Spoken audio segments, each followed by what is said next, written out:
guys, so it's Anastasia, your fellow blogger for Unfiltered, and this is the second video of the day that I decided to make. The first one was about roommates. This one is about co-ed floor living and the courtesies that you have to follow. So today I have a friend with me. His name is Peter. Hi, I'm Pete. He's a guy who lives on my floor, and he agreed to do this charming video with me. And so today we're going to be reading a list of things that we believe that both girls are courtesies for living on co-ed floors that are not necessarily specific to co-ed floors, but definitely come into play. Right. So as you probably well know, when you come to college, you can either live in single-gender dorms and co-ed dorms. Personally, I think co-ed dorms are much funner because you get a lot of diversity and you get to interact with the other sex, but without like that whole party scene look. And so we both obviously live on a co-ed floor. So let's start. The first thing, if you decide to use the toilet, flush after yourself. So on either side of our hallway, we have a girl's bathroom and a guy's bathroom. Now, you use the bathroom that your sex applies to. So I would use a girl's bathroom, you would use a guy's bathroom.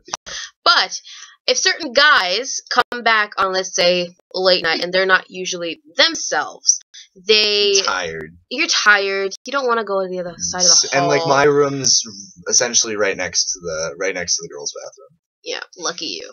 Not But if you do decide to do that, please flush the urinals. Flush the toilet, flush the urinals. Just do it. Because in the morning when girls wake up and we come into the bathroom, and not only does it stink, but we see that the urinal is not flushed, which is just disgusting in general. And that goes for guys, too. I mean, we don't always flush the urine. Just do it. Just do it in our bathroom, too, because that's gross and it smells nasty. And, like, I don't want to have to open the window in January just because it stinks. So, just flush it. Just be mindful of the people that also use the bathroom. Don't be terrible. Just do it. Yeah. Also, okay, so you play sports. That's awesome. Some sports have a lot of equipment. Hockey, lacrosse, I'm sure there are others. But you work hard when you're playing your sport. Your equipment starts to stink because you sweat, and then it has to kind of air out. And dorm rooms are small. You might tend to put it in the hallway, your equipment in the hallway or the common room. Don't do that. It's gross. It smells. And the fact that you play a sport, it's awesome, but your equipment's your problem, and you gotta keep that in your room, because I don't want to step over it. Or step on it. Right. Or smell it, and it kind of propagates. The smell propagates. It's really gross. And it's also, keep in mind that that's also a fire safety hazard. So if there's a fire and you need to get down the hall, if your equipment is blocking, you might be in for a lawsuit. And it's gross. It's also gross. Third thing. Lawsuits and smells.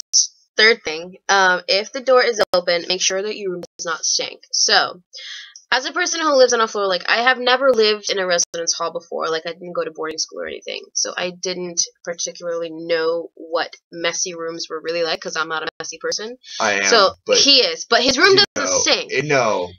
Normally. But a lot of people, their rooms do. And you gotta pay attention to that. Pay attention to that.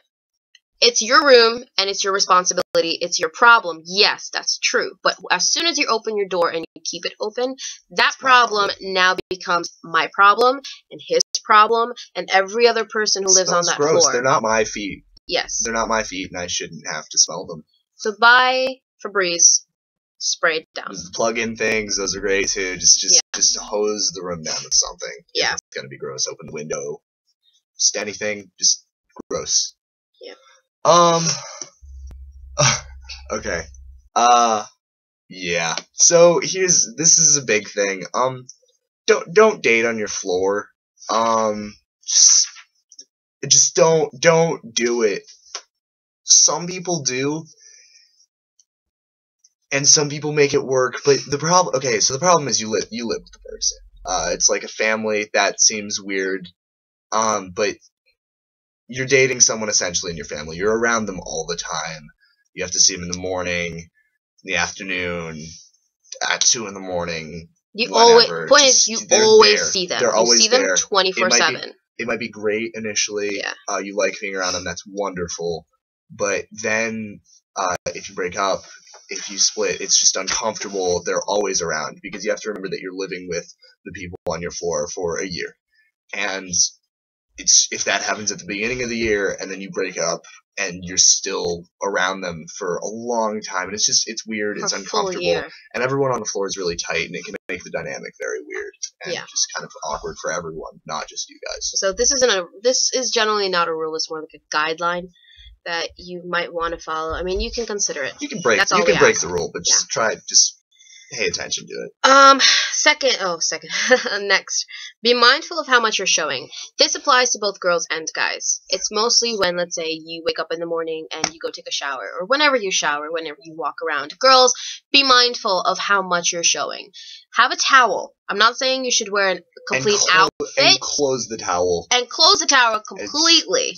Because you're not the only girl. There are not only girls on the floor. There are guys on the floor. Yeah. That not only reflects badly on you and says a wrong message about you, but it also might reflect badly on the gender itself. And it's weird, and and it goes for guys too. I mean, a lot of guys, you're inclined to, you wear boxers, you just kind of wander to the shower. Don't you have a towel, put on shorts, sweatpants. I don't care. It's just, you have to have more on than that, because even though there's some material there, it's I see more than I want to. Yeah, so just be mindful of how much you're showing. Lastly. Yeah. Scents. Guys. Cologne's, I don't wear cologne. A lot of guys wear cologne. Apparently it smells nice. It does smell nice. A lot of guys overdo it with the cologne. And it's icky, and you can smell it everywhere. I think there are some guys down the hall who have some very nice cologne. They do. And I don't go over there a lot, but I know they have nice cologne because I smell it on the other side of the building, and it's just, there's just too much is too much, and there's a reason the bottle's this big. Just don't. And you use this much. It's a spritz. A little bit. It's gross. And I don't know why girls don't have this problem, but they don't. Because we've used perfume for our entire lives. Yeah. Just remember, they just use a little bit, you just use a little bit too. And colognes tend to be much stronger than perfumes. Remember that. Okay, yeah, it's just if you can smell it from more than 100 feet away, it's too much. Yeah. So, all right. Those are all the things that we believe should be courtesies on a co-ed floor. If you have any more suggestions, please put them in the comment box. Or if you have any questions about living on co-ed floors, please put it in the comment box, and we would be happy to answer those questions. So that's that for tonight, and thanks so much for watching. Bye, guys.